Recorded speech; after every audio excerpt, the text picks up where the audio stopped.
everyone getting ready for?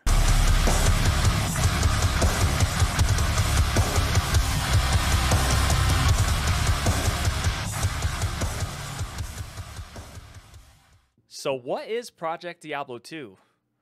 A lot of people that haven't played the game will say it's just a modded version of Diablo 2, but the majority of players will let you know that it's the best way to play Diablo 2. Season 7 for Project Diablo 2 is starting April 28th, and if you haven't been following the updates, don't worry, I got you. You'll now be able to play Season 7 on 60 FPS plus and high resolution. Some extra features include HD cursor, HD text, HD minimap, and it also carries into the menu options and character selection screen. So for all of you D2R fans that haven't tried Project Diablo 2 yet because of graphics and FPS, you no longer have an excuse.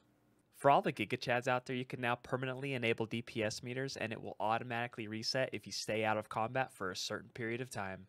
Were you tired of having a bunch of white maps stacked in all your stash tabs in Season 6?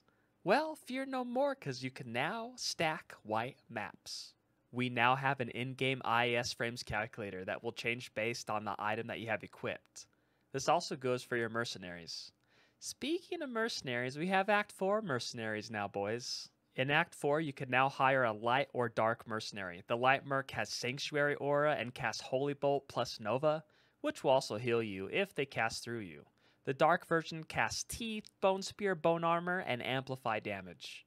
There's a few new map events coming to Season 7. Geed can now spawn within a map. He will have 5 random uniques in his stash that you can purchase, which will cost 1 mil each. Goldfind Barbs just became a lot more interesting. You may randomly bump into an altar. You basically will need to complete an objective within the map, and once it's completed, you go back to the altar and shatter it, which will leave items on the ground. You will receive these lesser soulstone shards, which you can use on maps, and they will apply a random event to your map.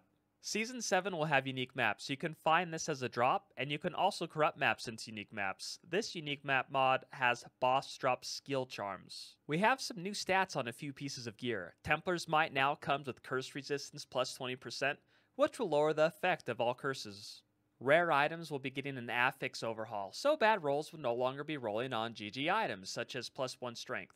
Some rares will also be getting chance to cast on casts, which will make rares really cool this season. No more trading on the PD2 Discord. We now have a new trade site. It has an exchange tab for rune breaking and materials, for example, service sections such as rushes for worldstone shards, create section to post items you want to sell, a manage section to manage all of your trades, and your character and stash also populates for easy posts. Blessed Aim now has 5% Deadly Strike and an additional 1% for every 2 levels.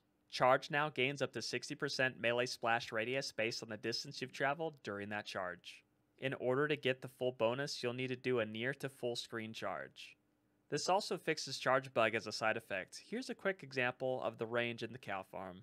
Sacrifice now applies your overkill damage as a corpse explosion. The explosion will deal half fizz and half magic damage. The Barbarian has a new mastery called Deep Wounds. It gives you a % chance of open wounds and adds flat damage per second to open wounds. So you can now officially be that bleed Barbarian you've always wanted to be. Many items will now have open wounds damage per second, so get to stacking, boys. Mind Blast on the Assassin will now do partial magic damage and physical damage. This is a huge buff for Mind Blast sins. The skill Fury for the Druid now has melee splash radius per each additional attack, so 20% on its second attack and 40% on its third. However, Feral Rage melee splash has been removed. Javazons will also get that melee splash radius on Fend, and so did Paladins with Zeal.